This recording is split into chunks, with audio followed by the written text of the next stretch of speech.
Welcome to Words of Torah. I'm Rabbi Johanna Hershenson, serving Temple Bet Tikva in Bend, Oregon. This week, we are exploring the Torah portion called Yitro, Exodus chapter 18. And this is the moment in which Moses, along with all of those Israelites, returns home to his wife and his father-in-law, Jethro. And Moses recounts the experience that he has just had, the redemption story, right? The plagues, the crossing through the Sea of Reeds.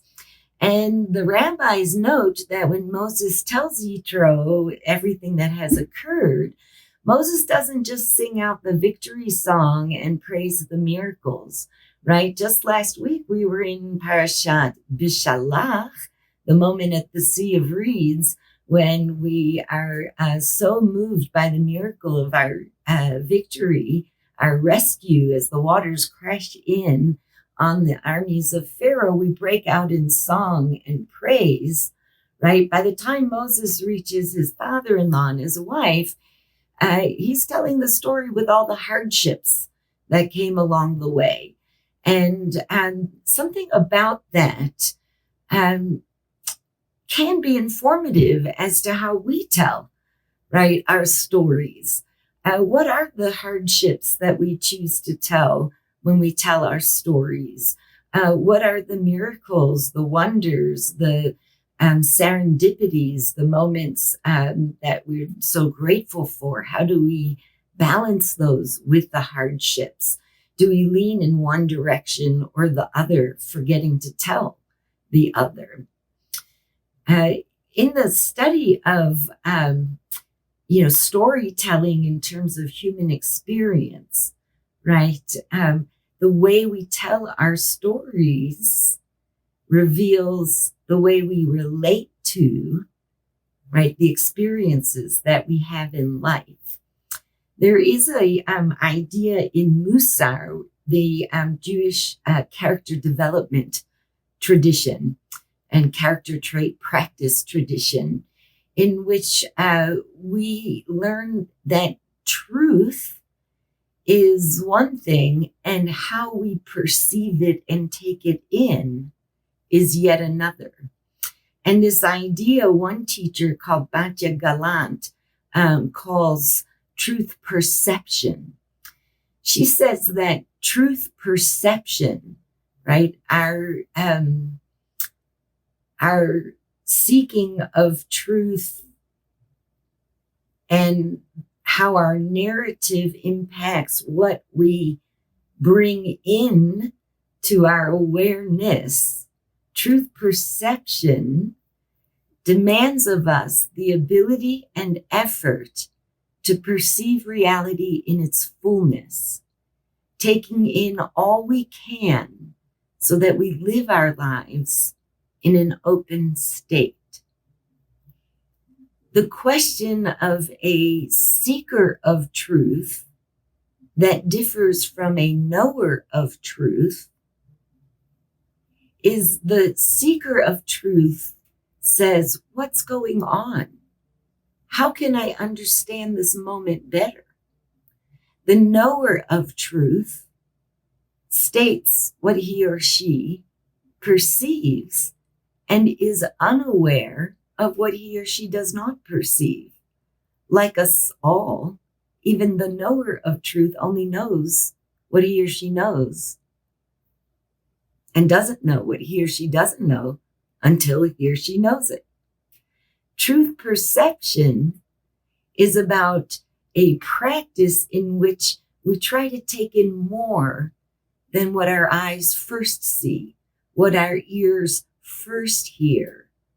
We try to question when our nervous system responds out of habit and indoctrination and training from our life experience. Is this the right response to this moment?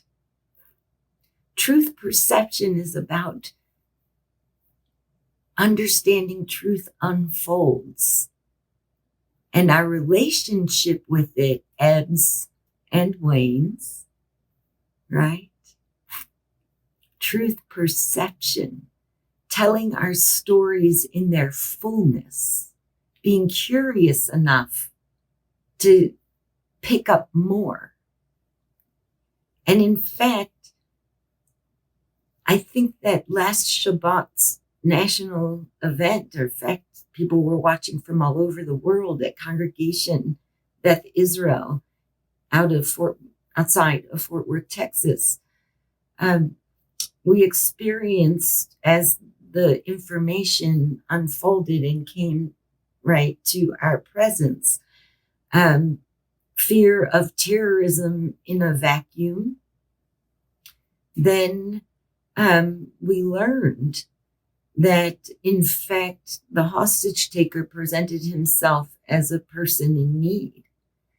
And the rabbi, as a member of clergy, was very wired to try and accommodate that need. And yet, Rabbi Citron Walker wasn't naive in that welcoming of a stranger. He kept his awareness open. He noticed while he was making tea that stories of the stranger weren't adding up. He also noticed that often that happens when somebody is homeless or having a mental health crisis, that stories don't add up, right? And as the events of that morning unfolded and that stranger took out a gun, and Rabbi Citron Walker and 3 members of the congregation were held hostage, Rabbi Citron Walker relied on the due diligence training of a Jewish community in the United States in the past couple of years to think about security, to think about the unthinkable. And as the situation became more and more threatening, Rabbi Citron Walker had active shooter training. And what he learned there came into play. And at a certain moment, he said no to his captor, threw a chair, and motioned the others with him to escape through a door close by.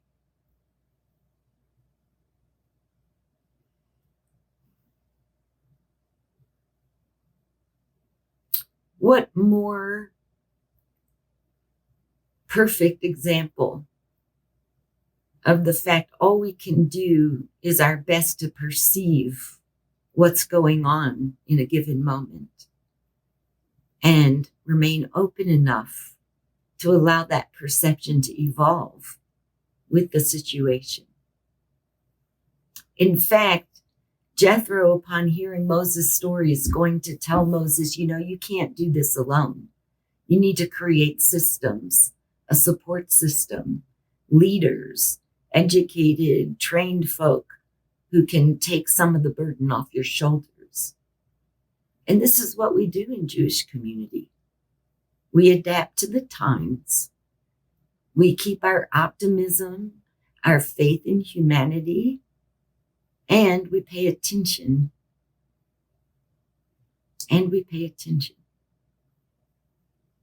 It should be a sober week for us Jews. Keep studying Torah, turn it and turn it. There is wisdom that's useful today. Much love. See you next week.